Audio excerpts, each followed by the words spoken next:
തിരുനാമത്തിൻ്റെ മഹത്വം ഉണ്ടാകട്ടെ. നമ്മുടെ ആത്മീയ ജീവിതത്തിൽ ദൈവം നമ്മെ ഓരോ നാളും തിരികെ പ്രകാരം നടത്തുന്നു. ആവശ്യമായ ആലോചനയും നടത്തിപ്പൊക്കെയും തന്ന് ദൈവം നമ്മെ അത്ഭുതമായി നടത്തുന്ന ദൈവത്തിൻ്റെ കൃപകൾക്കായി നന്ദിയോടെ ദൈവത്തെ സ്തുതിക്കുന്നു.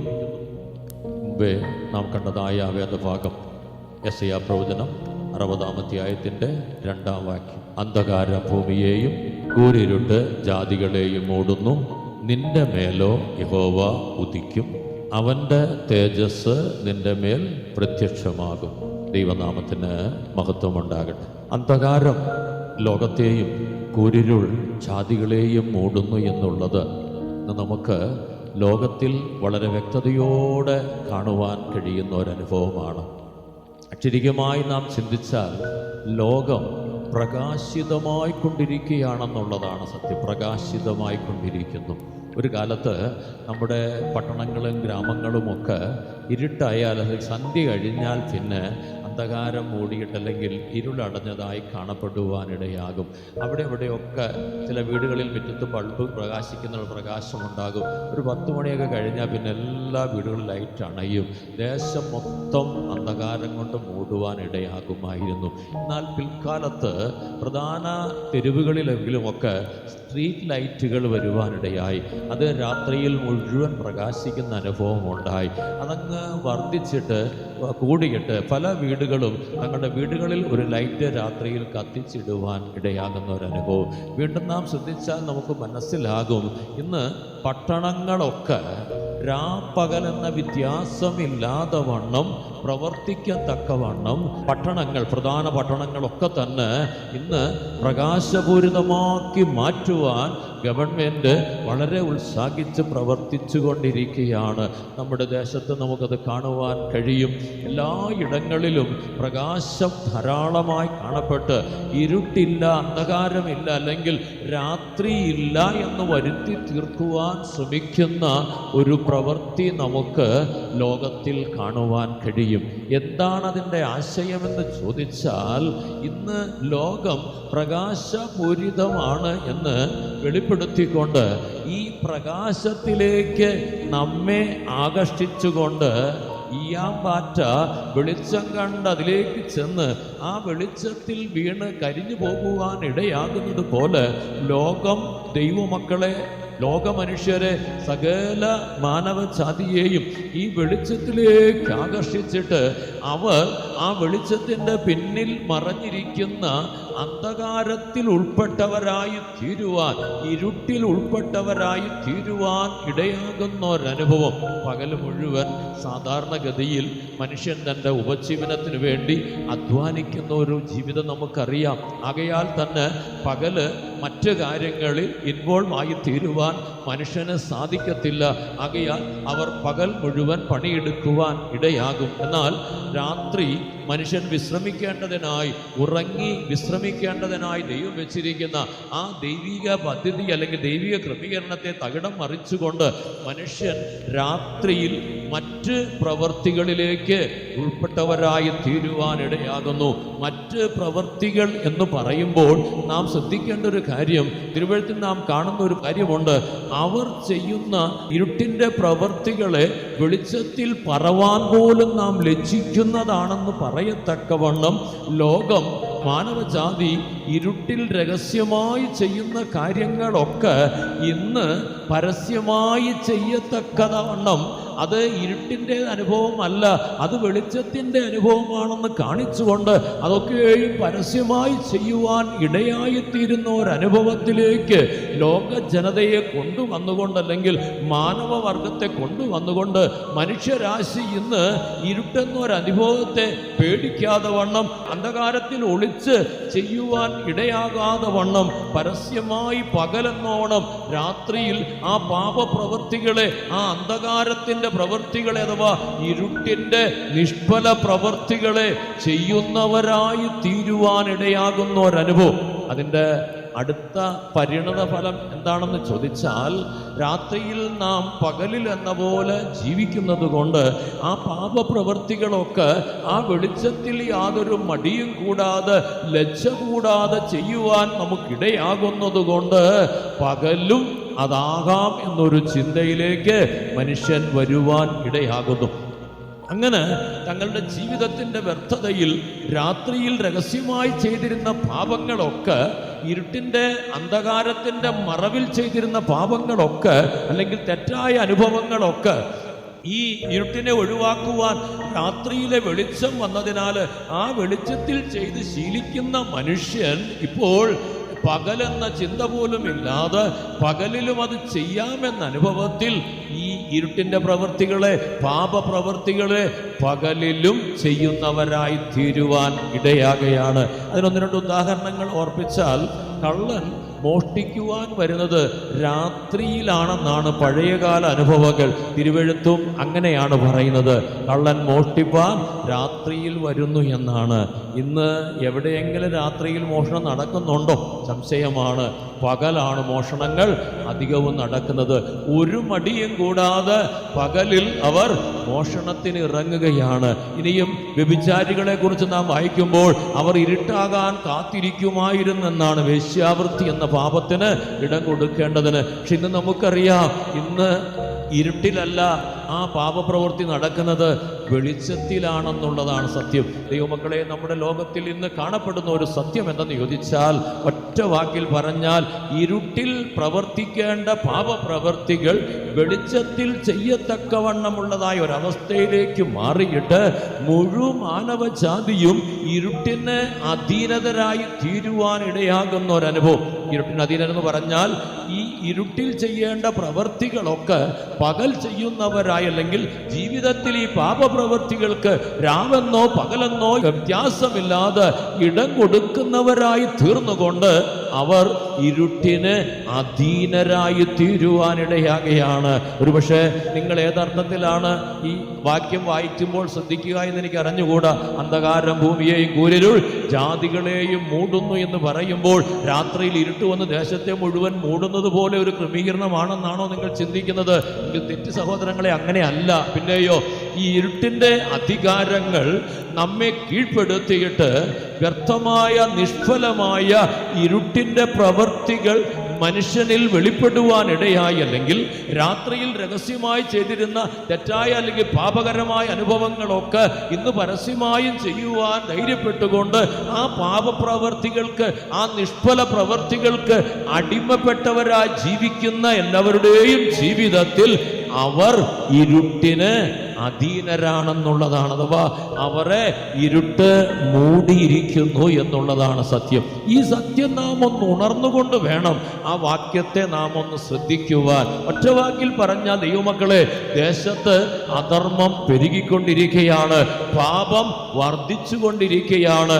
എത്രയോ പാപ പ്രവർത്തികളുടെ കാഠിന്യമാണ് നാം ഇന്ന് പേപ്പറുകളിൽ വായിപ്പാൻ ഇടയാകുന്നത്. പാപപ്രവർത്തികൾ വർദ്ധിക്കുന്നു എന്ന് മാത്രമല്ല, പാപപ്രവർത്തികൾക്ക് കൂട്ടുനിന്നുകൊണ്ട് അതിനനുകൂലപ്പെടുന്നവരായി, അതിനുവേണ്ടി ഒത്താശ ചെയ്തു കൊടുക്കുവാൻ ബന്ധപ്പെടുന്നവരായ അനേകരെയും നമുക്ക് കാണുവാൻ കഴിയും. ഗവൺമെന്റ് നിയമപ്രകാരം ഒരു കുറ്റവാളിയെ സംരക്ഷിക്കുന്നവന്, ഒളിവിൽ പാർപ്പിക്കുന്നവന്, അവനും അതേ കുറ്റത്തിന് അറസ്റ്റിലാകുവാൻ ഇടയാകുമെന്നുള്ളതാണ്. എന്നാൽ അതൊരു ചിന്തയില്ലാതെ അതിന് ഉൾപ്പെട്ടവരാകുമെന്ന് ചിന്തിക്കാതെ കുറ്റവാളികളെ സഹായിക്കുന്നവർ അവരും കുറ്റക്കാരാണെന്നുള്ള അറിവില്ലാത്തവരായി അവർ പ്രവർത്തിക്കുന്നത് പോലെ ഇന്ന് ലോകത്തിൽ നമുക്ക് കാണുവാൻ കഴിയും. മറ്റുള്ളവർ പാപത്തിൽ ജീവിക്കേണ്ടതിന്, അവരെ പാപപ്രവൃത്തികളിലേക്ക് ഉൾപ്പെടുത്തേണ്ടതിന്, അവരെയും ആ ദോഷത്തിലേക്ക് അടിമപ്പെടുത്തേണ്ടതിന് അതിനുവേണ്ടി ബന്ധപ്പെടുന്ന ഒരു കൂട്ടരെ നമുക്ക് ലോകത്തിൽ കാണുവാൻ കഴിയും. ഏറ്റവും നല്ലൊരു ഉദാഹരണമാണ് മയക്കുമരുന്ന് ശൃംഖലകൾ.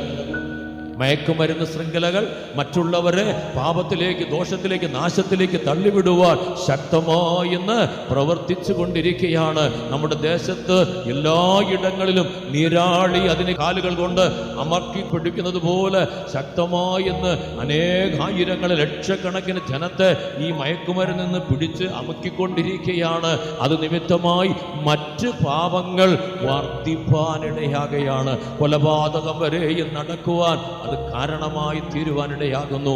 എന്താണ് ഇതിൻ്റെയൊക്കെ പിന്നിലെന്ന് ഉണർന്ന ദൈവമക്കളെ, അന്ധകാരം ഭൂമിയെ മൂടുന്ന അനുഭവം, ലോകം ഇരുട്ടിലേക്ക് മാറ്റപ്പെട്ടുകൊണ്ടിരിക്കുന്ന ഒരനുഭവം.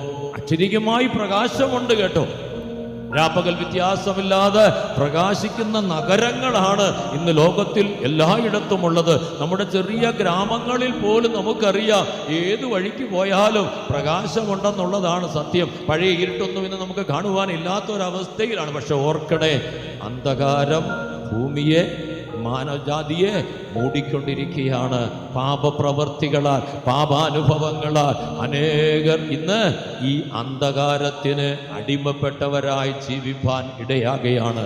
എന്നാൽ തിരുവെഴുത്ത് നമ്മെ ഓർപ്പിക്കുമ്പോൾ കർത്താവ് നമ്മെ വീണ്ടെടുത്തത് നാം ഈ ഇരുട്ടിന്, അന്ധകാരത്തിനുള്ളവരായിരിക്കാനല്ല, പിന്നെയോ പകലിനും വെളിച്ചത്തിനുമുള്ളവരായിരിക്കാൻ നമ്മെ കുറിച്ച് ആഗ്രഹിക്കുന്നു. വ്യക്തമായി നാം തിരുവെഴുത്തിൽ വായിക്കുമ്പോൾ നിങ്ങൾ ഇരുട്ടിനും അന്ധകാരത്തിനും ഉള്ളവരല്ല, പിന്നെയോ പകലിനും വെളിച്ചത്തിനും ഉള്ളവരാണ് എന്ന് പറയുന്നു. ആകയാൽ ഇരുട്ടിന്റെ നിഷ്ഫല പ്രവൃത്തികളെ വെച്ചൊഴിഞ്ഞുകൊണ്ട് വെളിച്ചത്തിന്റെ സർവായുധവർഗം ധരിച്ചുകൊള്ളുവിനെന്ന് നമ്മെ ഓർപ്പിക്കുവാനിടയാകുന്നു. റോമാലേഖനം 13-ാം അധ്യായം 12-ാം വാക്യം. രാത്രി കഴിവാറായി, പകലടുത്തിരിക്കുന്നു. അതുകൊണ്ട് നാം ഇരുട്ടിന്റെ പ്രവൃത്തികളെ വെച്ച് കളഞ്ഞുകൊണ്ട് വെളിച്ചത്തിന്റെ ആയുധവർഗം ധരിച്ചുകൊള്ളുവിൻ. 1 തെസ്സലോനിക്കർ 5-ാം അധ്യായം 5-ാം വാക്യം. നിങ്ങൾ ഇരുട്ടിനുള്ളവരല്ല, നിങ്ങളെല്ലാവരും വെളിച്ചത്തിന്റെ മക്കളും പകലിന്റെ മക്കളുമാകുന്നു. നാം രാത്രിക്കും ഇരുളിനും ഉള്ളവരല്ല.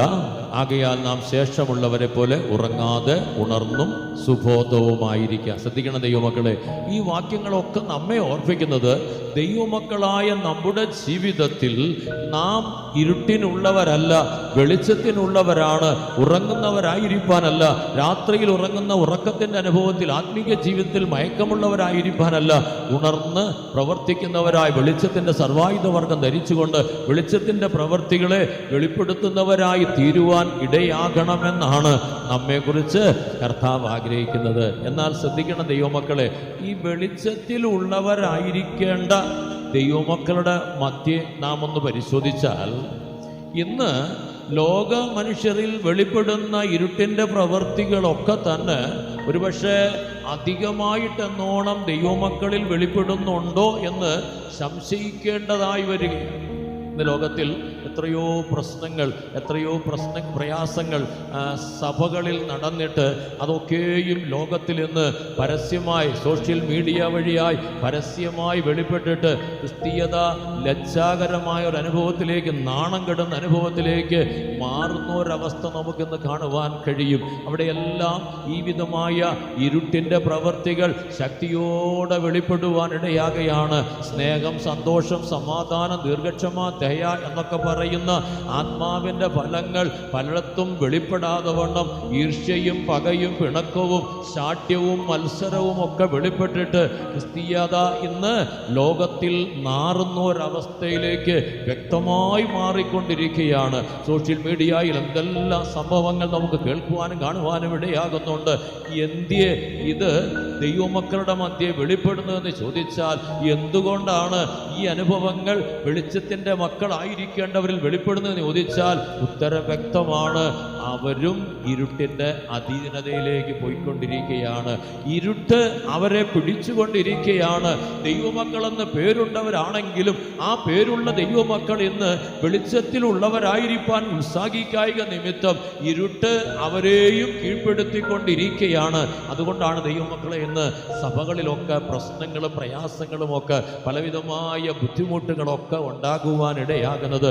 അടിപിടികളും അധികാരത്തിന്റെ വടംവലികളും ഒക്കെ നടക്കുവാൻ കാരണം ഈ ഇരുട്ട് അവരെ കീഴ്പ്പെടുത്തുന്നു എന്നുള്ളതാണ്. ഇനിയും നാം ഉണരേണ്ടത് എന്താണെന്ന് ചോദിച്ചാൽ, നമ്മുടെ ജീവിതത്തിൽ, നമ്മുടെ ആത്മീക ജീവിതത്തിൽ നാം ഈ ഇരുട്ടിന് അധീനരായി ജീവിക്കുവാൻ ഇടയാകുന്നുണ്ടോ, അതോ നാം വെളിച്ചത്തിൽ ഉള്ളവരായി ജീവിപ്പാൻ നമുക്കിടയാകുന്നുണ്ടോ? വെളിച്ചത്തിൽ ഉള്ളവരായി ജീവിപ്പാൻ നമുക്കിടയാകുമെങ്കിൽ തീർച്ചയായിട്ടും നമ്മുടെ ജീവിതത്തിൽ ആ ക്രിസ്തുവിൻ്റെ പ്രകാശം വെളിപ്പെടുവാൻ ഇടയാകുമെന്നുള്ളതാണ് സത്യം. അഥവാ നാം പ്രകാശമുള്ളവരായി തീരുവാനിടയാകും. നമ്മുടെ ജീവിതത്തിൽ നാം ഉണരേണ്ടതായ ഒരു സത്യം ദൈവമക്കളെ ഓർപ്പിക്കട്ടെ. മുമ്പേ നാം കണ്ടു, ലോകം പ്രകാശമായിരിക്കുമ്പോൾ മനുഷ്യരുടെ ഇടയിൽ, മനുഷ്യർക്കുള്ളിൽ എന്ത് വ്യാപരിക്കുന്നു? ഇരുട്ട് വ്യാപരിപ്പാനിടയാകുകയാണ്. ഇരുട്ടിനവർ അധീനരായിട്ട്, ഇരുട്ടിന് കീഴ്പ്പെട്ടവരായവർ മാറുവാനിടയാകുന്നു. അത് അക്ഷരീകമായ ഇരുട്ടല്ല, പിന്നെയോ അവരെ കീഴ്പ്പെടുത്തുന്ന പാപ സ്വഭാവങ്ങളാൽ ഉളവാകുന്ന അന്ധകാരത്തിൻ്റെ അനുഭവമാണ് നമുക്ക് ഉണരുവാനിടയാകും. എന്നാൽ ആത്മീയമായി നാം ചിന്തിക്കുമ്പോൾ ദൈവമക്കളായ നമ്മുടെ ജീവിതത്തിൽ ദൈവം നമ്മെ കൊണ്ടുവന്നതായ അവസ്ഥയെക്കുറിച്ച് നാം തിരുവെഴുത്തിൽ വായിക്കുമ്പോൾ അന്ധകാരത്തിൽ നിന്ന് അത്ഭുത പ്രകാശത്തിലേക്ക് നമ്മെ വിളിച്ചു എന്നാണ്. അന്ധകാരത്തിൽ നിന്ന് അത്ഭുത പ്രകാശത്തിലേക്ക് നമ്മെ വിളിപ്പാനിടയായെന്ന്. ആ വിളി കേട്ട് ദൈവസന്നിധിയിൽ വരുന്ന ഒരു ദൈവപൈതലിന്റെ ജീവിതത്തിൽ അവനെ പിടിച്ചിരുന്ന, അവനെ കീഴടക്കിയിരുന്ന ഇരുട്ട് അവനെ വിട്ട് മാറുവാനിടയായിട്ട് അവൻ വെളിച്ചമുള്ളവനായി തീരുവാനിടയാകുന്നു എന്നാണ്. ദൈവികമായ ഒരു വെളിച്ചം അവനിൽ പ്രകാശിപ്പാൻ ഇടയാകുമെന്നുള്ളതാണ് സത്യം. മറ്റൊരു വാക്യം നമുക്ക് കാണുവാൻ കഴിയും. ഇരുട്ടിന്റെ അധികാരത്തിൽ നിന്ന് നമ്മെ വിടുവിച്ച് എന്ത് ചെയ്തെന്നാണ്? സ്നേഹസ്വരൂപനായ പുത്രന്റെ രാജ്യത്തിൽ ആക്കിവെച്ചു എന്ന് തിരുവെഴുത്ത് നമ്മെ ഓർപ്പിക്കുന്നുണ്ട്. അപ്പോൾ ഇരുട്ടിൽ നിന്ന്, അഥവാ ഇരുട്ടിന്റെ അന്ധകാരത്തിന്റെ അധികാരത്തിൽ നിന്ന് ദൈവം നമ്മെ വിടുവിച്ചിട്ട് നമ്മെ വെളിച്ചത്തിനുള്ളവരാക്കി ദൈവസന്നിധിയിൽ ദൈവമക്കളായി ജീവിപ്പാൻ, ക്രിസ്തുവിന്റെ രാജ്യത്തിൽ ആ സ്വർഗത്തിൽ ഇരുത്തപ്പെട്ടവരായി തീരുവാൻ നമുക്കിടയാകുന്ന ഒരനുഭവം. നമ്മിൽ വ്യാപരിക്കുന്ന ആത്മീയത നമ്മെ ആ പ്രകാശം ഉള്ളവരാക്കി തീർക്കുവാൻ ഇടയാകുകയാണ്. ഈ പ്രകാശം നമ്മിൽ എങ്ങനെയാണ് വെളിപ്പെടുക എന്ന് ചോദിച്ചാൽ, മത്തായിയുടെ സുവിശേഷത്തിൽ കർത്താവ് ഗിരിപ്രഭാഷണത്തിൽ വ്യക്തമായി നമ്മെ ഓർപ്പിക്കുന്നുണ്ട്. എന്താണ്? നിങ്ങളുടെ നല്ല പ്രവൃത്തികളെ കണ്ട് മനുഷ്യർ സ്വർഗസ്ഥനായ നിങ്ങളുടെ പിതാവിനെ മഹത്വപ്പെടുത്തേണ്ടതിന് നിങ്ങളുടെ വെളിച്ചം അവരുടെ മുൻപിൽ പ്രകാശിക്കട്ടെ എന്ന് പറയുന്നു. മത്തായിയുടെ സുവിശേഷം 5-ാം അധ്യായം 16-ാം വാക്യം. അങ്ങനെ തന്നെ മനുഷ്യർ നിങ്ങളുടെ നല്ല പ്രവൃത്തികളെ കണ്ട് സ്വർഗസ്ഥനായ നിങ്ങളുടെ പിതാവിനെ മഹത്വപ്പെടുത്തേണ്ടതിന് നിങ്ങളുടെ വെളിച്ചം അവരുടെ മുൻപിൽ പ്രകാശിക്കട്ടെ എന്നാണ്. അപ്പോൾ നമ്മിലൊരു വെളിച്ചമുണ്ട്. നാം വെളിച്ചത്തിന്റെ മക്കളാണ്.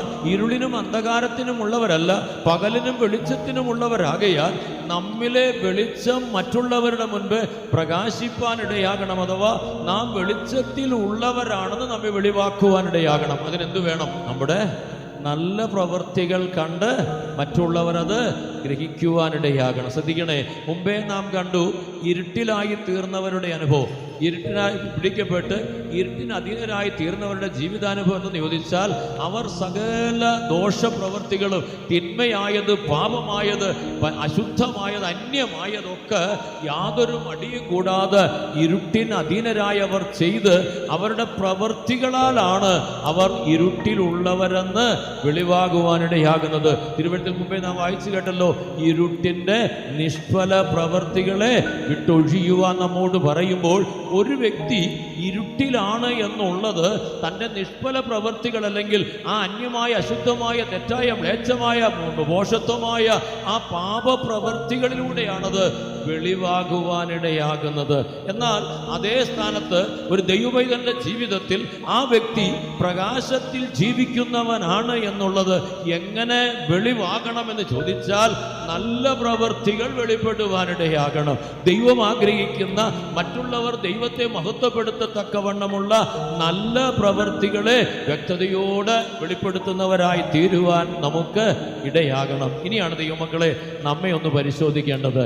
നാം ഇന്ന് ഇരുളിലായിരിക്കുന്നുവോ, ഇരുട്ടായിരിക്കുന്നുവോ, ഇരുട്ട് നമ്മെ പിടിച്ചടക്കിയിട്ട് നാം ഇരുളിന്റെ മക്കളായിരിക്കുന്നുവോ, അതോ നാം വെളിച്ചത്തിലുള്ളവരായി വെളിച്ചത്തിന്റെ മക്കളായിരിക്കുന്നുവോ?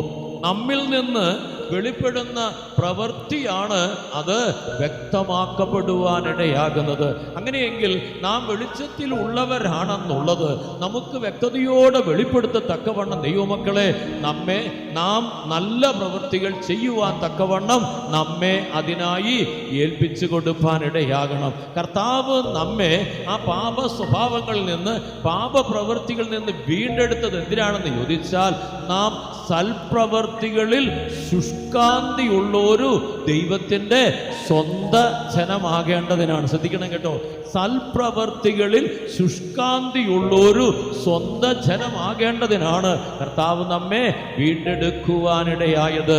ആ ഒരു വീണ്ടെടുപ്പ് പ്രാപിച്ച ദൈവമക്കൾ വെളിച്ചത്തിൽ വസിക്കുന്നവനാണെന്നുള്ളത് വ്യക്തതയോടെ വെളിവാക്കുവാൻ അവൻ്റെ ജീവിതത്തിൽ വെളിപ്പെടേണ്ടത് എന്താണ്? സൽപ്രവർത്തികളാണ്. സൽപ്രവർത്തികൾക്ക് ശുഷ്കാന്തിയുള്ള സ്വന്തം ജനമായി. തീത്തോസ് 2-ാം അധ്യായം 14 വാക്യം. അവൻ നമ്മെ സകല അധർമ്മത്തിൽ നിന്നും വീണ്ടെടുത്ത് സൽപ്രവർത്തികളിൽ ശുഷ്കാന്തിയുള്ള ഒരു സ്വന്തം ജനമായി തനിക്ക് വിശുദ്ധീകരിക്കേണ്ടതിന് തന്നെ തന്നെ നമുക്ക് വേണ്ടി കൊടുക്കുവാനിടയായി. ശ്രദ്ധിക്കണം ദൈവമക്കളെ, സകല അധർമ്മത്തിൽ നിന്നും നമ്മെ വീണ്ടെടുത്തത് നാം സൽപ്രവൃത്തികളിൽ ശുഷ്കാന്തിയുള്ളൊരു സ്വന്തം ജനമായി തീരുവാനാണെന്നാണ്. ആ ഒരു അനുഭവത്തെ നമുക്കൊന്ന് ഉണർന്നുകൊണ്ട്, നമുക്കതൊന്ന് സമ്മതിച്ചുകൊണ്ട് ആ ഒരു അനുഭവത്തിൽ ജീവിപ്പാൻ നമുക്കിടയാകുമോ? യഥാർത്ഥമായി വെളിച്ചത്തിൽ വസിക്കുന്ന ഒരു വ്യക്തിയുടെ ജീവിതത്തിൽ യാതൊരു വിധമായ അധർമ്മവും വെളിപ്പെടുവാൻ ഇടയാകത്തില്ല എന്നുള്ളതാണ് സത്യം. യാതൊരു അശുദ്ധമായ കാര്യങ്ങളും വെളിപ്പെടുവാൻ ഇടയാകത്തില്ല. സൽപ്രവർത്തികൾ ചെയ്യുന്നവരായി, നല്ല പ്രവർത്തികളെ മനുഷ്യരുടെ മുമ്പിൽ വെളിപ്പെടുത്തുന്നവരായി അവർ പ്രകാശമായി ജീവിപ്പാൻ ഇടയാകുമെന്നുള്ളതാണ് സത്യം. ഇന്ന് നമുക്കത് കഴിയുന്നുണ്ടോ? നമ്മെ കൊണ്ടത് സാധിക്കുന്നുണ്ടോ? നാം ആ നിലയിൽ ആകേണ്ടവരായിരിക്കെ നമുക്കത് സാധിക്കുന്നില്ല എങ്കിൽ ദൈവമക്കളെ, നാം മനഃപൂർവ്വം സമ്മതിച്ചേ ഒക്കത്തുള്ളൂ നമ്മെയും ഇരുട്ട് കീഴ്പ്പെടുത്തുവാൻ തുടങ്ങുന്നു എന്ന്. അന്ധകാരം ഭൂമിയെ മൂടുമ്പോൾ, കൂരിരുട്ട് ജാതികളെ മൂടുമ്പോൾ നാമും ഉണരണം. അന്ധകാരം സഭയെ മൂടുവാൻ തുടങ്ങുന്നു, ഇരുട്ട് ദൈവമക്കളെ മൂടുവാൻ തുടങ്ങുന്നു എന്ന് നാം ഉണർന്നേ മതിയാകൂ. മറ്റൊരു നിലയിൽ പറഞ്ഞാൽ, വ്യക്തിപരമായി ഞാനും നിങ്ങളും ഒന്ന് ഉണരുവാനിടയാകണം. നമ്മിൽ നിന്ന് പുറപ്പെടുന്നത് ഈ സൽപ്രവർത്തികളല്ല എങ്കിൽ, ഈ നല്ല പ്രവർത്തികളല്ല എങ്കിൽ ദൈവമക്കളെ നമുക്കൊന്ന് ഉണരണം. എന്നെയും ഇരുട്ട് പിടിപ്പാൻ തുടങ്ങി, എന്നിലും ഇരുട്ട് വ്യാപരിക്കുന്നുണ്ട്, എന്നിലും നിഷ്ഫല പ്രവർത്തികൾ, ആ ഇരുട്ടിൻ്റെ പാപത്തിൻ്റെ നിഷ്ഫല പ്രവർത്തികൾ വെളിപ്പെടുന്നല്ലോ കർത്താവേ എന്ന് പറഞ്ഞ് ദൈവസന്നിധിയിൽ ഒന്ന് ഭയപ്പെടുവാൻ നമുക്കിടയായി, നമ്മെ തന്നെ ഒന്ന് കണ്ടുണരുവാൻ ദൈവമക്കളെ നമുക്കിടയാകണം. ഏതെങ്കിലും വിധത്തിൽ, ഏതെങ്കിലും അവസ്ഥയിൽ, ഏതെങ്കിലും നിലയിൽ ദൈവമക്കളെ നാം ഈ ഇരുട്ടിൻ്റെ നിഷ്ഫല പ്രവൃത്തികൾ കടിമപ്പെട്ട് ജീവിച്ചാൽ സ്നേഹത്തിൽ ഓർപ്പിക്കട്ടെ, ഭയപ്പെടുത്തുകയല്ല, സ്നേഹത്തിൽ ഓർപ്പിക്കട്ടെ. ഗലാത്യ ലേഖനത്തിൽ വ്യക്തമായി പറയുന്നു, ജഡത്തിൻ്റെ പ്രവൃത്തികളെ കുറിച്ച് പറഞ്ഞിരിക്കുന്ന, ഇരുട്ടിൻ്റെ നിഷ്ഫല പ്രവൃത്തികളെ കുറിച്ച് വ്യക്തമായി പറഞ്ഞിരിക്കുന്ന വേദഭാഗത്തിൻ്റെ അവസാനത്തിൽ നാം ഉണരുന്നത് എങ്ങനെയാണ്? ഈ വക പ്രവർത്തിക്കുന്നവരൊക്കെയും ദൈവരാജ്യം അവകാശമാക്കുകയില്ല എന്ന് ഞാൻ നിങ്ങളോട് മുമ്പേ പറഞ്ഞതുപോലെ മുൻകൂട്ടി വീണ്ടും പറയുന്നു എന്ന് പറയുന്നു. അതെ ദൈവമക്കളെ, നമ്മുടെ ജീവിതത്തിൽ ഇരുട്ടിൻ്റെ നിഷ്ഫല പ്രവൃത്തികൾക്കിടം കൊടുത്തുകൊണ്ട് നാം ജീവിക്കുന്നവരായിരുന്നാൽ ഒരിക്കലും നാം ദൈവരാജ്യത്തിൽ പോയി ചേരത്തില്ല.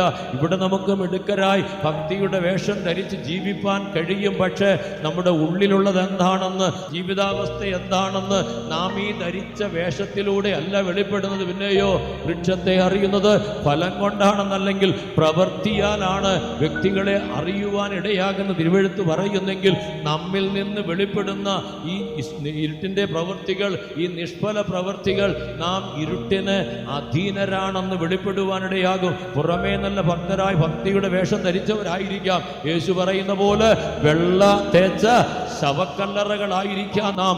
അതിൻ്റെ അകത്ത് സകല അശുദ്ധിയും അധർമ്മവും നിറഞ്ഞിരിക്കുന്നു എന്നാണ്. ആകയാൽ ദൈവമക്കളെ വളരെ ശ്രദ്ധിക്കുവാനിടയാകണം. നമ്മുടെ ജീവിതത്തെ നാം ഒന്ന് പരിശോധിക്കുവാനിടയാകണം. മത്തായിയുടെ സുവിശേഷം 7-ാം അധ്യായത്തിൽ കർത്താവിൻ്റെ നാമത്തിൽ പ്രവചിച്ചവരും, കർത്താവിൻ്റെ നാമത്തിൽ അന്യഭാഷകൾ പറഞ്ഞവരും, കർത്താവിൻ്റെ നാമത്തിൽ ഭൂതങ്ങളെ പുറത്താക്കിയവരുമൊക്കെ കർത്താവിൻ്റെ അടുക്കൽ വരുമ്പോൾ കർത്താവ് അവരെ വിളിക്കുന്ന ഒരു പേരുണ്ട്, അധർമ്മം പ്രവർത്തിക്കുന്നവരെ. അധർമ്മം പ്രവർത്തിക്കുന്നവരെ എന്നെ വിട്ട് പോകുവിൻ എന്ന് പറയുന്നു. തെസ്സലോനിക്ക ലേഖനത്തിൽ നമുക്ക് കാണുവാൻ കഴിയും, അധർമ്മത്തിന്റെ മർമ്മം ഇപ്പോഴേ ഭൂമിയിൽ വ്യാപരിക്കുന്നുണ്ട്. അധർമ്മമൂർത്തി വെളിപ്പെടേണ്ടതിന് തടുക്കുന്നവൻ ഭൂമിയിൽ നിന്ന് മാറേണ്ടത് ആവശ്യമെന്ന് പറയുന്നു. അധർമ്മത്തിന്റെ മർമ്മമെന്നും അധർമ്മ മൂർത്തി എന്നും ഒക്കെ പറയുന്നത് എതിർ ക്രിസ്തുവിന്റെ ആത്മാവിനെയാണ്, എതിർ ക്രിസ്തുവിന്റെ അനുഭവത്തെയാണ്. ഇന്ന് നമ്മുടെ ജീവിതത്തിൽ നാം അധർമ്മം പ്രവർത്തിക്കുന്നവരായി മാറിക്കൊണ്ട് അശുദ്ധ ഇതിനിടം കൊടുത്തുകൊണ്ട് ജീവിക്കുന്നവരായി തീരുകയാണോ? സഭ എന്നൊരനുഭവത്തെ കർത്താവ് ഒരു വയലായി ചിത്രീകരിച്ചുകൊണ്ട് അതിൽ വിതയ്ക്കപ്പെട്ട നല്ല വിത്തിന്റെ അനുഭവം പറഞ്ഞിട്ട് അതിൽ കളയും വരുവാനിടയാകുന്ന ഒരു അനുഭവം യേശു ഓർപ്പിക്കുന്നുണ്ട്. കള ശത്രു ചെയ്തതാണെന്ന് തൻ്റെ ദാസന്മാർ പറയുമ്പോൾ കർത്താവ് പറയുന്നു കൊയ്ത്തോളം വളരട്ടെ എന്ന്. കാരണം നിങ്ങൾ കള പറിച്ച ചിലപ്പോൾ ഗോതമ്പും പറഞ്ഞു പോകും, അതുകൊണ്ട് കളയും കൊയ്ത്തോളം വളരട്ടെ എന്നാണ്. എന്നിട്ട് കൊയ്ത്തിന്റെ സമയത്ത് കർത്താവ് പറയുന്ന ഒരു വാക്കുണ്ട്, എന്താണ്? കള ഒന്നാമത് പറിച്ച് കെട്ടുകളായി തീയിട്ട് കളയുവാൻ പറയുന്നു. അവിടെ കൊടുത്തിരിക്കുന്ന ഒരു വാക്കുണ്ട് ദൈവമക്കളെ, കള എന്ന് പറയുന്നത് ഇടർച്ചകളും അധർമ്മം പ്രവർത്തിക്കുന്നവരുമാണെന്നാണ്. ഇടർച്ചകളും അധർമ്മം പ്രവർത്തിക്കുന്നവരും. അത് ഇന്നും ദൈവസഭയിൽ ഉണ്ട് എന്ന് യേശു പറയുന്നു. കളകളായി കാണപ്പെടുവാനിടയാകും. മത്തായിയുടെ സുവിശേഷം 13-ാം അധ്യായം 41-ാം വാക്യം. മനുഷ്യപുത്രൻ തന്റെ ദൂതന്മാരെ അയക്കും, അവർ അവന്റെ രാജ്യത്തിൽ നിന്ന് എല്ലാ ഇടർച്ചകളെയും അധർമ്മം പ്രവർത്തിക്കുന്നവരെയും കൂട്ടിച്ചേർത്ത് തീച്ചൂളയിലിട്ട് കളയും. ശ്രദ്ധിക്കണം ദൈവമക്കളെ, തൻ്റെ രാജ്യത്തിൽ ആരുണ്ടെന്നാണ്? ഇടർച്ചകളുമുണ്ട്, അധർമ്മം പ്രവർത്തിക്കുന്നവരുമുണ്ട്. ഇന്ന് ലോകം ശ്രദ്ധിക്കുമ്പോൾ, ലോകം സഭകളെ നോക്കുമ്പോൾ, ക്രിസ്തീയതയിലേക്ക് ലോകം ശ്രദ്ധിക്കുമ്പോൾ അവരധികമായി കാണുന്നത് ഏതാണെന്ന് ചോദിച്ചാൽ ഈ കളകളെയാണെന്നുള്ളതാണ് സത്യം. ഇടർച്ചയുണ്ടാക്കുന്നവരെയാണ് മുൻപിൽ കാണുന്നത്, അധർമ്മം പ്രവർത്തിക്കുന്നവരെയാണ് മുൻപിൽ കാണുന്നത്. അതുകൊണ്ട് ക്രിസ്തീയത ലജ്ജാകരമായി ലോകത്തിൽ മാറ്റപ്പെടുമ്പോൾ നാമും ഈ കൂട്ടത്തിൽ ഉൾപ്പെട്ടവരായി ഇടർച്ചകളായി കാണപ്പെടുന്നുണ്ടോ സഹോദരങ്ങളെ? അധർമ്മം പ്രവർത്തിക്കുന്നവരായി കാണപ്പെടുന്നുണ്ടോ? അതോ നമുക്ക് ലോകത്തിന്റെ മുൻപാകെ നാം വെളിച്ചത്തിലുള്ളവരാണെന്ന് ബോധ്യപ്പെടുത്തത്തക്കവണ്ണം നമ്മുടെ നല്ല പ്രവർത്തികളെ വെളിപ്പെടുത്തുവാൻ കഴിയുന്നുണ്ടോ? നമ്മുടെ നല്ല പ്രവൃത്തികളെ കണ്ടിട്ട് ലോക മനുഷ്യർ ദൈവത്തെ മഹത്വപ്പെടുത്തേണ്ടതിന് നമ്മുടെ വെളിച്ചം അവരുടെ മുൻപിൽ പ്രകാശിക്കട്ടെ എന്ന് കർത്താവ് പറവാനിടയാകുന്നെങ്കിൽ ദൈവമക്കളെ നാം ആ ഒരു അനുഭവത്തിലേക്ക് വരുവാൻ നമുക്കിടയാകട്ടെ. എങ്ങനെ നമുക്കത് സാധിക്കുമെന്ന് ചോദിച്ചാൽ എഫേസ്യ ലേഖനത്തിൽ നാം വായിക്കുന്ന ഒരു വാക്യമുണ്ട്, എന്താണ്? ഉറങ്ങുന്നവനെ ഉണർന്ന് മരിച്ചവരുടെ ഇടയിൽ നിന്ന് എഴുന്നേൽക്ക, എന്നാൽ ക്രിസ്തു നിന്റെ മേൽ പ്രകാശിക്കും എന്ന് നമ്മോട് ഓർപ്പിക്കുവാനിടയാകുന്നു. എഫേസ്യ ലേഖനം 5-ാം അധ്യായം 14-ാം വാക്യം. അതുകൊണ്ട് ഉറങ്ങുന്നവനെ ഉണർന്ന് മരിച്ചവരുടെ ഇടയിൽ നിന്ന് എഴുന്നേൽക്ക, എന്നാൽ ക്രിസ്തു നിന്റെ മേൽ പ്രകാശിക്കും. ദൈവമക്കളെ, നമ്മിലൊരു പ്രകാശം ഉണ്ടാകണമെങ്കിൽ നാം നമ്മുടെ ആത്മീയ മരണത്തിൽ നിന്ന് ഒന്ന് എഴുന്നേറ്റേ മതിയാകൂ. നാം ഇന്നായിരിക്കുന്ന അവസ്ഥ ആത്മീകമായ ഒരു മരിച്ച അവസ്ഥയിൽ, അഥവാ ആത്മീകമായി നാം ഒരു പിന്മാറ്റാവസ്ഥയിലാണെന്നുള്ളത് നമുക്കൊന്ന് ഉണരുവാനിടയായെങ്കിലേ നമുക്ക് ക്രിസ്തു പ്രകാശിക്കുന്ന ഒരനുഭവത്തിലേക്ക്, ആ ദൈവികമായ പ്രകാശത്തിലേക്ക് വരുവാൻ നമുക്കിടയാകുകയുള്ളൂ. ഒരുപക്ഷെ നാം ചിന്തിക്കുമായിരിക്കും, എല്ലാ ആരാധനയ്ക്കും ഞാൻ വരുന്നുണ്ട് എന്ന്, ആരാധനകളൊന്നും മുടക്കുന്നില്ല എന്ന് ചിന്തിക്കുമായിരിക്കും. പക്ഷെ നിന്റെ ഉള്ളിൻ്റെ ഉള്ളിൽ നിനക്കൊരു ആത്മീക തീഷ്ണതയുണ്ടോ? ഈ ദൈവിക അനുഭവങ്ങളെ ആഗ്രഹിക്കുന്നവനാണോ? കർത്താവിൻ്റെ വരവിൽ പോകണമെന്ന ചിന്തയോട്, ഏതു വിധേനയും എനിക്ക് നിത്യതയിൽ ചെന്ന് ചേരണമെന്ന ഉത്സാഹത്തോട്, ആത്മീക കാര്യങ്ങളിൽ ഉത്സാഹമുള്ളവരായി തീഷ്ണതയോടെ പ്രവർത്തിക്കുന്നവരാണോ? അതോ നീ ഒരു നാമധേയ ക്രിസ്ത്യാനിയെ പോലെ അല്ലെങ്കിൽ ഒരു ചടങ്ങാചാരമായി ഭക്തിയെ കൊണ്ടു നടക്കുന്ന ഒരു വ്യക്തിയാണോ? നിന്റെ ജീവിതത്തെ പരിശോധിക്കുമ്പോൾ നിന്നിൽ വെളിപ്പെടേണ്ട ആത്മീക തീഷ്ണതകളും ദൈവികമായ ഉണർവുകളുമൊക്കെ ആത്മാവിൽ എരിവുള്ളവരായി ഉത്സാഹത്തിൽ മടുപ്പില്ലാതെ ജീവിപ്പാൻ ഇടയാകുന്നെങ്കിൽ മാത്രമേ നീ പിന്മാറ്റത്തിലല്ല എന്ന് പറവാൻ, ആത്മീകമായൊരു ഉറക്കത്തിലല്ല എന്ന് പറവാൻ ഇടയാകുകയുള്ളൂ. പകരം നീ തണുത്ത അവസ്ഥയിൽ, മന്ദീഭവിച്ച അവസ്ഥയിൽ, ക്ഷീണാവസ്ഥയിൽ തളർന്നവരായി ജീവിക്കുന്ന ഒരു ജീവിതമാണെങ്കിൽ നീ ഉറങ്ങുന്നവനാണ്. നിന്റെ ഉറക്കം എവിടെയാണെന്ന് ചോദിച്ചാൽ മരിച്ചവരുടെ ഇടയിലാണ്, അഥവാ നിന്റെ സ്ഥാനം മരിച്ചൊരവസ്ഥയിലാണെന്നുള്ളതാണ് സത്യം. വെളിപ്പാട് പുസ്തകം വായിക്കുമ്പോൾ നമുക്ക് കാണുവാൻ കഴിയും, നീ ജീവനുള്ളവർ നിനക്ക് പേരുണ്ടെങ്കിലും നീ മരിച്ചവനാകുന്നു എന്ന് പറയുന്നു. നീ മരിച്ചവനായ ഒരു വ്യക്തം ദൈവസന്നിധിയിൽ കാണപ്പെടുകയാണ്. അക്ഷരീകമായി നിനക്ക് പേരുണ്ടായിരിക്കാം, പക്ഷേ നിന്റെ ജീവിതാനുഭവങ്ങൾ, ജീവിതാവസ്ഥകൾ നീ മരിച്ചൊരനുഭവത്തെ വെളിപ്പെടുത്തുകയാണ്. ആകയാൽ എന്ത് ചെയ്യണം? ഉണർന്ന് ചാവാറായ ശേഷിപ്പുകളെ ശക്തീകരിക്കാനിടയാകണം. ഒന്ന് ഉണരണം ദൈവമക്കളെ. ഈ മരിച്ച് അല്ലെങ്കിൽ ഉറങ്ങിക്കിടക്കുന്ന അവസ്ഥയിൽ നിന്ന് ഒന്ന് ഉണർന്നുകൊണ്ട് ചാവാറായ ശേഷിപ്പുകളെയൊക്കെ ഒന്ന് ശക്തീകരിച്ചുകൊണ്ട് ആത്മീക തീഷ്ണതയോടെ ജീവിക്കാമെങ്കിൽ എല്ലാറ്റിനും പ്രാധാന്യം എൻ്റെ ആത്മീക ജീവിതമാണെന്ന് പറഞ്ഞുകൊണ്ട് ലോകത്തിൻ്റെ ലൗകികമായ ഭൗതികമായ ക്ഷണികമായ കാര്യങ്ങൾക്കല്ല എനിക്ക് മുഖ്യത്വമെന്ന് പറഞ്ഞുകൊണ്ട് എൻ്റെ ആത്മീക ജീവിതത്തിന് ഞാൻ വളരെ പ്രാധാന്യം കൊടുത്ത് ആത്മീക ജീവിതത്തിന് ഞാൻ മുഖ്യത്വം കൊടുത്ത് അതിൽ ഞാൻ തീഷ്ണതയോടെ ജീവിക്കുമെന്ന് വ്യക്തതയോടൊന്ന് തീരുമാനിക്കാമെങ്കിൽ ദൈവമക്കളെ, കർത്താവ് നമ്മുടെ ക്രിസ്തു നമ്മിൽ പ്രകാശിക്കുവാനിടയാകും. ഇന്ന് നമ്മുടെ ജീവിതത്തെ നാം നോക്കുമ്പോൾ നാം ജീവിതത്തിൽ പ്രാധാന്യം കൊടുക്കുന്നത് അക്ഷരീകമായ ജീവിതത്തിനാണെങ്കിൽ, ലൗകികമായ കാര്യങ്ങൾക്കാണെങ്കിൽ, പ്രാകൃതമായ ഭൗതികമായതിനാണ് നാം വളരെ മുഖ്യത്വം കൊടുത്ത് ജീവിക്കുന്നതെങ്കിൽ ഒരിക്കലും നാം ഉറക്കത്തിൽ നിന്ന് എഴുന്നേറ്റിട്ടില്ല. ഒരിക്കലും ക്രിസ്തു നമ്മിൽ പ്രകാശിക്കത്തില്ല. പേരുണ്ടായിരിക്കും കേട്ടോ ഭക്തനെന്ന്, ഭക്തിയുടെ വേഷം ധരിച്ചിട്ടുണ്ട്. പക്ഷെ ഹൃദയത്തിൻ്റെ ആഴങ്ങളെ നോക്കുന്ന, എൻ്റെ ഹൃദയത്തിൻ്റെ ഉള്ള അവസ്ഥയെ, പരമാർത്ഥതയെ പരിശോധിക്കുന്ന ദൈവത്തിൻ്റെ സന്നിധിയിൽ നീ കപടഭക്തിക്കാരനാണെന്നുള്ളത് നീ വെളിപ്പെടുത്തിയില്ല എങ്കിലും, മനുഷ്യരുടെ മുൻപാകത്ത് വെളിപ്പെട്ടില്ല എങ്കിലും ദൈവം മുൻപാകെ വെളിപ്പെടും ദൈവമക്കളെ.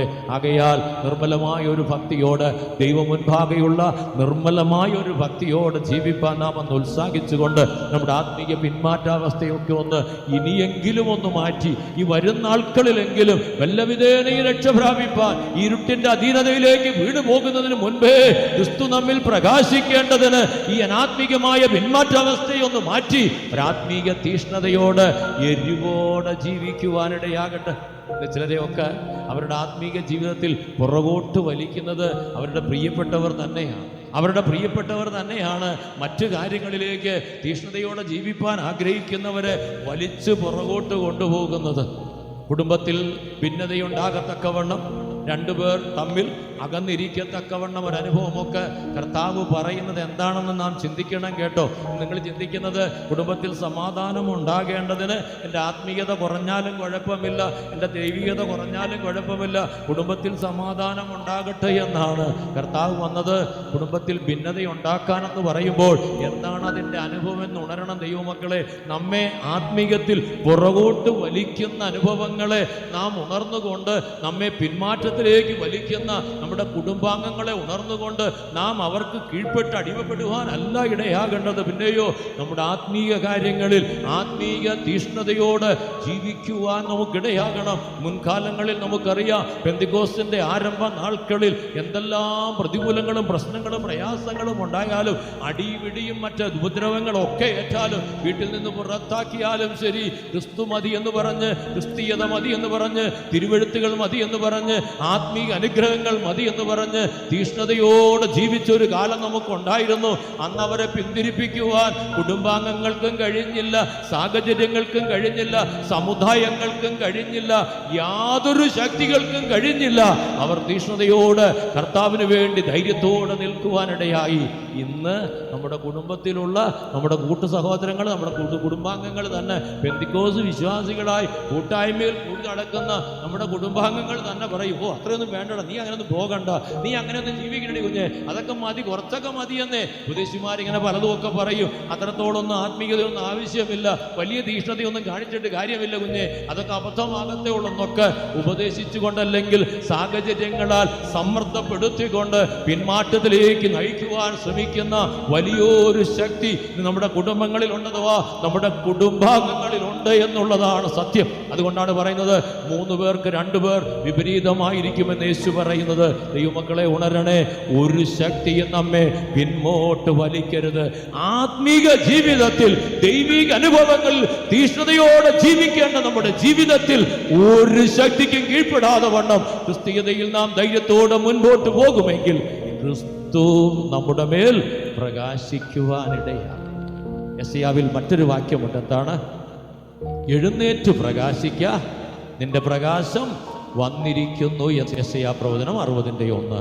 എഴുന്നേറ്റ് പ്രകാശിക്ക, നിന്റെ പ്രകാശം വന്നിരിക്കുന്നു. ശ്രദ്ധിക്കണം കേട്ടോ. എഴുന്നേറ്റ് പ്രകാശിച്ചെങ്കിൽ എന്ത് ചെയ്യാനൊക്കത്തുള്ളൂ?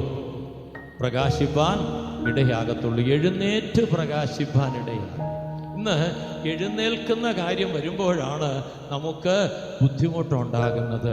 ഇരിക്കുവാനും കിടക്കുവാനും ഒക്കെ നിൽക്കുവാൻ വരെയും നാം ഒരുപക്ഷെ ബന്ധപ്പെടുമായിരിക്കും. പക്ഷേ എഴുന്നേൽക്കുക എന്ന് പറയുമ്പോൾ എഴുന്നേറ്റ് പുറപ്പെടുവാനിടയാകുന്ന ഒരനുഭവം നമുക്ക് ചിന്തിപ്പാനിടയാകണം. കിടക്കുന്നതല്ല, ഇരിക്കുന്നതല്ല, നിൽക്കുന്നതുമല്ല. എഴുന്നേൽക്കുക എന്ന് പറയുന്ന ഒരനുഭവം എഴുന്നേറ്റ് പുറപ്പെടുക എന്നുള്ളതാണ്. യോഹന്നാന്റെ സുവിശേഷത്തിൽ 16-ാം അധ്യായത്തിലാണെന്ന് 14 നാം വായിക്കുമ്പോൾ യേശു പറയുന്നുണ്ട്, എഴുന്നേൽക്ക, നാം പോകാം. എഴുന്നേറ്റ് പുറപ്പെടുവാൻ ഇടയാകുന്ന ഒരനുഭവം നമ്മുടെ ജീവിതത്തിൽ ഉണ്ടാകണം. അഥവാ ഇന്ന് നാം ആയിരിക്കുന്ന നമ്മുടെ ജീവിതാവസ്ഥയെ നാം ഒന്ന് ഉണർന്നുകൊണ്ട് ആ ജീവിതാവസ്ഥയിൽ നിന്നൊന്ന് എഴുന്നേറ്റ് പുറപ്പെട്ടു പോകുവാൻ, മുൻപോട്ട് പോകുവാൻ നമുക്ക് ഇടയാകുന്ന ഒരനുഭവം.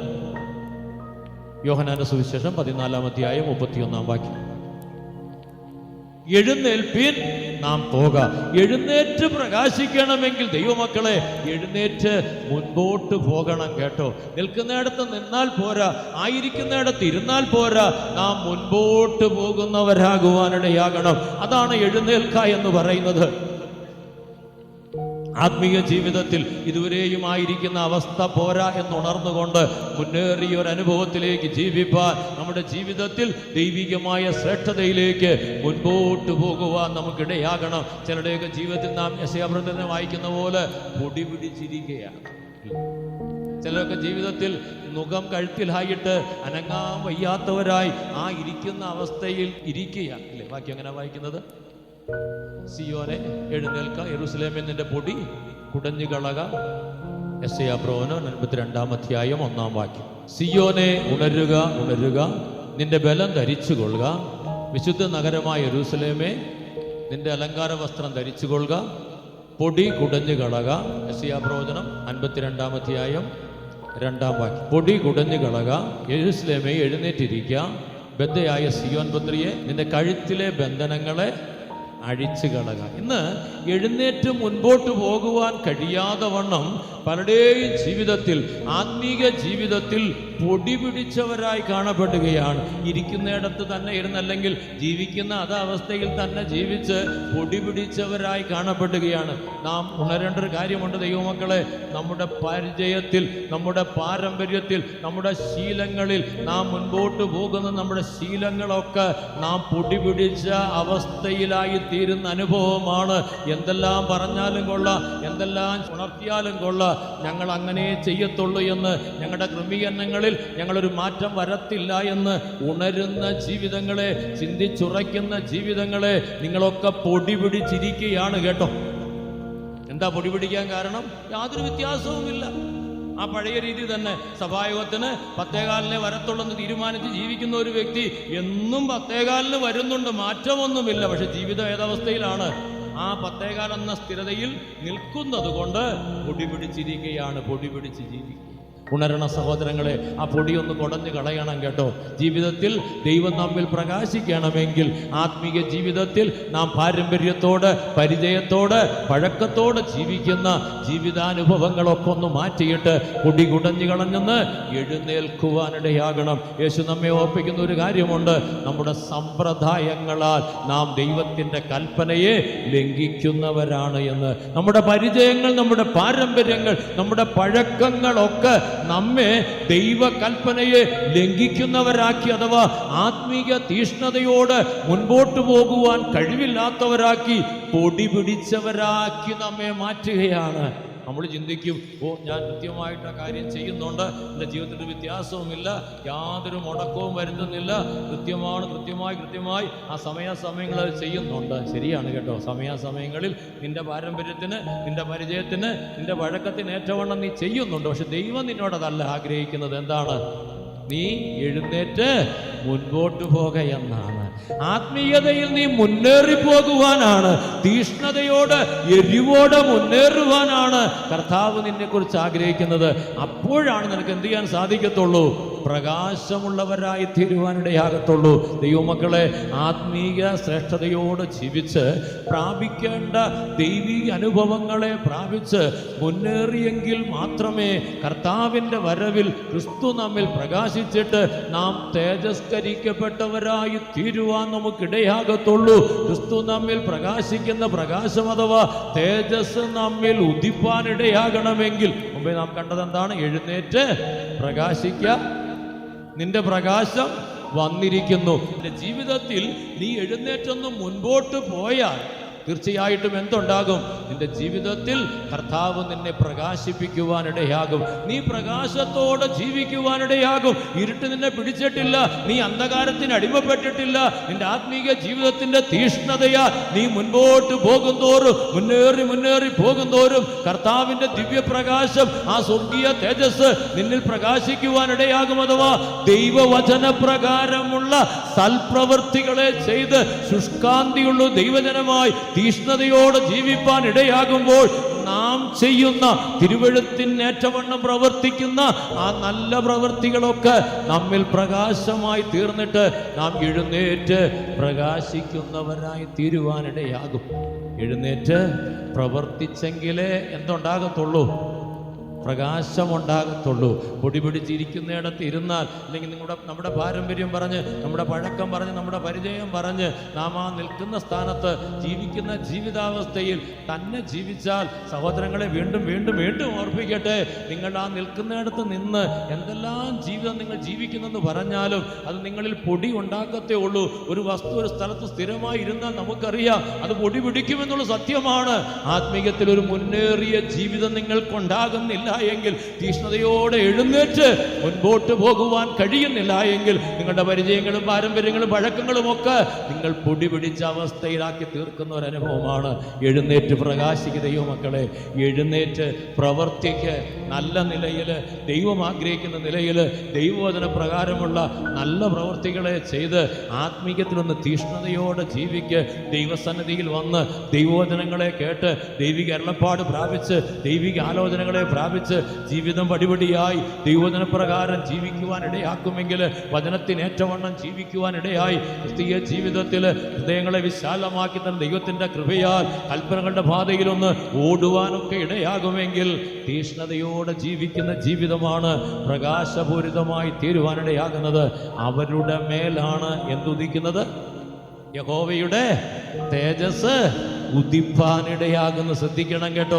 പൊടി പിടിച്ചിരുന്നാൽ പരിചയം കൊണ്ട്, പാരമ്പര്യം കൊണ്ട്, പഴയ പഴക്കം കൊണ്ട് ഇങ്ങനെയൊക്കെ മതി, ഈ ലെവലിൽ ഇങ്ങനെ പോയാൽ മതി എന്നൊക്കെ ജീവിച്ച് മുൻപോട്ട് പോകുന്നവരിൽ ഒരിക്കലും ക്രിസ്തുവിൻ്റെ തേജസ് പ്രകാശിക്കത്തില്ല.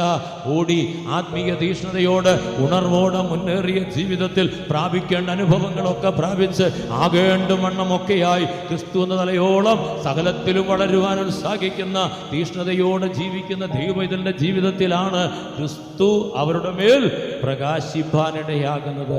ഒന്നുകൂടെ ഉണർത്തട്ടെ സഹോദരങ്ങളെ, ക്രിസ്തുവിൽ ശിശുവായിരിക്കുന്നിടത്തോളം കാലം ഒരു വിശേഷതയുമില്ല. ദാസനേക്കാൾ ഒട്ടും വിശേഷത ഉള്ളവനല്ല എന്നാണ് അർത്ഥം. അവകാശിയാകത്തില്ല എന്നാണ് ഗലാത്യ ലേഖനം പറയുമ്പോൾ വ്യക്തമായി പറയുന്നു. അവകാശി സകലത്തിനും യജമാനനെങ്കിലും ശിശു ആയിരിക്കുന്നിടത്തോളം യാതൊരു വിശേഷതയുമില്ല എന്നാണ്. ഇന്ന് ക്രിസ്തീയ ജീവിതത്തിൽ ദൈവമക്കളെ, നിങ്ങൾ അവകാശികളാണെന്ന് ചിന്തിക്കുന്നെങ്കിൽ സത്യമാണ് കേട്ടോ. വിശുദ്ധന്മാർക്ക് വെളിച്ചത്തിലുള്ള അവകാശത്തിന് നാമും പങ്കുള്ളവരാകേണ്ടവരാണ്. ക്രിസ്തുവിനോടുകൂടെ തേജസ്കരിക്കപ്പെട്ടുകൊണ്ട് ദൈവത്തിൻ്റെ അവകാശികളും ക്രിസ്തുവിൻ്റെ കൂട്ടവകാശികളുമായി തേജസ് പ്രാപിക്കേണ്ടവരാണ്. പക്ഷെ ശിശുവായിരിക്കുന്നെങ്കിൽ ഇന്നും ആ ആത്മീക ശിശുത്വത്തിൽ, ആത്മീകമായ ബാല്യാനുഭവത്തിൽ ജീവിക്കുന്നവരായി നിങ്ങൾ മുമ്പോട്ട് പോയാൽ ഒരിക്കലും അവകാശം പ്രാപിപ്പാൻ കഴിയത്തില്ല സഹോദരങ്ങളെ. തേജസ്കരിക്കപ്പെട്ടവരായി മാറുവാൻ കഴിയത്തില്ല. കാലം നോക്കിയാൽ ഉപദേഷ്ടാക്കന്മാരായിരിക്കേണ്ടവരാണ്, അഥവാ ക്രിസ്തു എന്ന തലയോളം സകലത്തിലും വളർന്ന് ക്രിസ്തു എന്ന പുരുഷത്വത്തിന്റെ സമ്പൂർണത പ്രാപിക്കേണ്ടവരാണ്. നമ്മുടെ ജീവിതം എന്താണ്? വളരാൻ താല്പര്യമില്ല, മുന്നേറുവാൻ താല്പര്യമില്ല, ഇരിക്കുന്നിടത്തിരുന്ന് പ്രാപിച്ചതൊക്കെ മതി, ഇങ്ങനെയൊക്കെ പോയാൽ മതി എന്ന് ചിന്തിച്ച് ആ പൊടി പിടിച്ചിരിക്കുന്ന അവസ്ഥയിൽ ഇരുന്നാൽ ഒരിക്കലും തേജസ് തമ്മിൽ വെളിപ്പെടത്തില്ല. നാം റോമാലേഖനത്തിൽ വായിക്കുമ്പോൾ നിങ്ങൾ മക്കളെങ്കിലോ അവകാശികളുമാണെന്ന് പറയുന്നു. എന്താണ് നമ്മുടെ അവകാശം എന്ന് പറയുന്നുണ്ട്?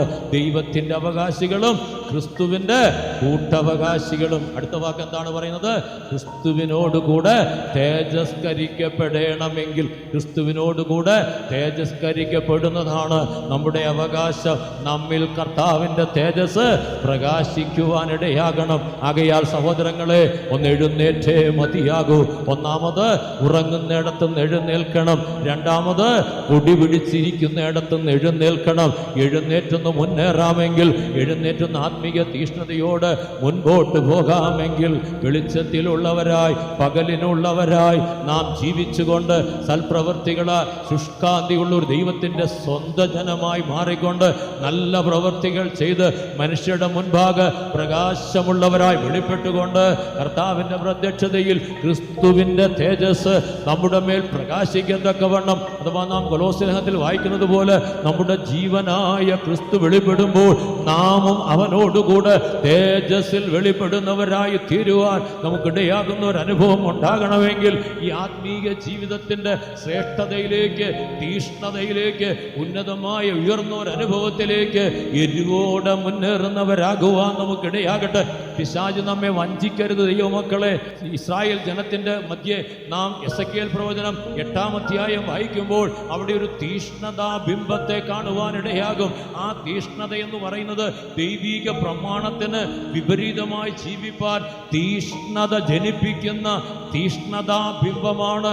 ദൈവം വിഗ്രഹാരാധനയെ വെറുക്കുമ്പോൾ ദൈവത്തിന്റെ ആലയത്തിന്റെ കവാടത്തിനും യാഗപീഠത്തിനും മധ്യത്തിൽ ഒരു തീഷ്ണത ജനിപ്പിക്കുന്ന തീഷ്ണതാ ബിംബം ഇരിക്കുന്നു. ചിന്തിക്കുന്നത് ആ തീഷ്ണത ബിംബം നമ്മെ തീഷ്ണതയുള്ളവരാക്കി തീർക്കുമെന്നാണ്. പക്ഷെ നമ്മുടെ ആ തീഷ്ണത നമ്മെ നാശത്തിലേക്ക് കൊണ്ടുപോകും. കാരണം വിഗ്രഹാരാധന ദൈവം വെറുക്കുന്ന ഏറ്റവും വലിയ പാപമാണെങ്കിൽ ഈ അന്യമായ തീഷ്ണത, ദൈവഹിതമല്ലാത്ത തീഷ്ണത നമ്മെ നാശത്തിലേക്കാണ് കൊണ്ടുപോകുക.